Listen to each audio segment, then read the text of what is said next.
Negative temperatures, though, aren't stopping Minnesota's anti-ICE protesters taking to the street for a day of action. It's a pretty big crowd gathered out there this afternoon, holding signs, chanting, the works. While protesters do that, the left is taking to the airwaves with a new favorite narrative. So now ICE is using a 5-year-old boy. A 5-year-old boy.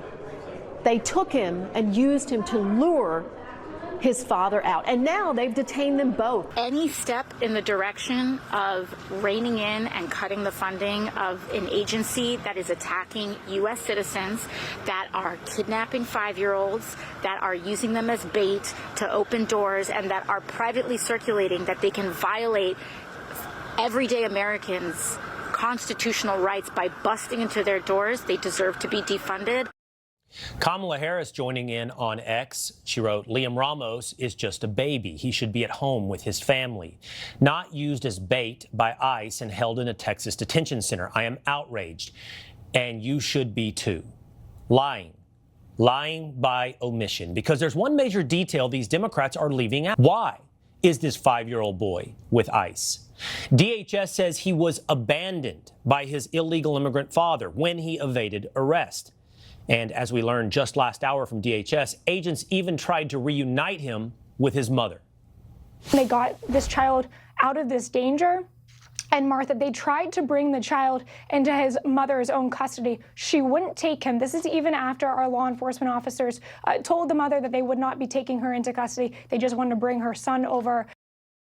Another former Democratic hopeful, presidential hopeful, trying to address the misreporting. Dean Phillips writing on X, since I hate misinformation, I acknowledge the little boy was abandoned by his father, who fled ICE agents. I witnessed great compassion from CBP agents towards abandoned children when I visited the southern border a few years ago, and this little boy is in good hands. But what's happening in Minneapolis-St. Paul is a stain on all of us as the rights of Americans are being shredded. So close, yet so far. You see, the propaganda war doesn't stop there, so neither will we. First up, a headline from Axios. It reads, immigration detention deaths reach 20-year high under Trump. Now, here is the reality, straight from DHS. There has been no spike in deaths, consistent with data over the last decade. Death rates in custody are at 0.00007%.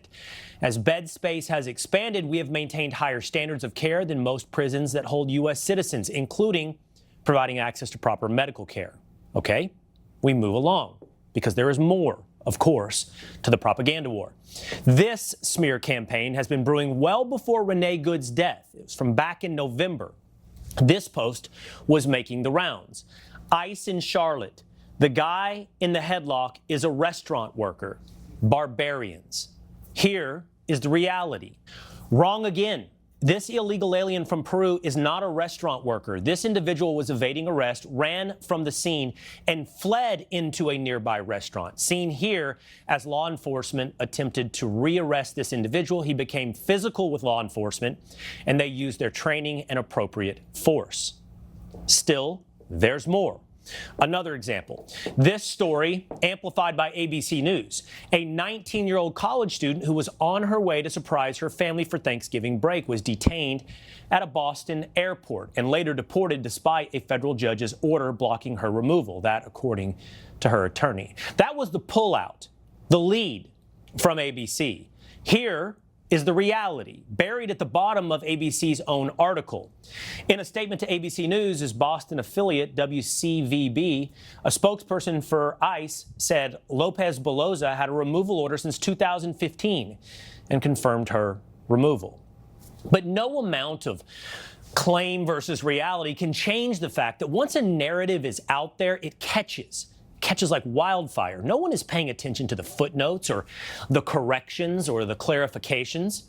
Just like with the BLM movement, progressives galvanized the public against law enforcement, convincing people a white police officer killed an unarmed black man. Hands up, don't shoot became a rallying cry. Cities burned. People died over something that did not happen. There is nuance to these situations, but the rhetoric being ramped up by our own leaders isn't designed to arrive at that truth.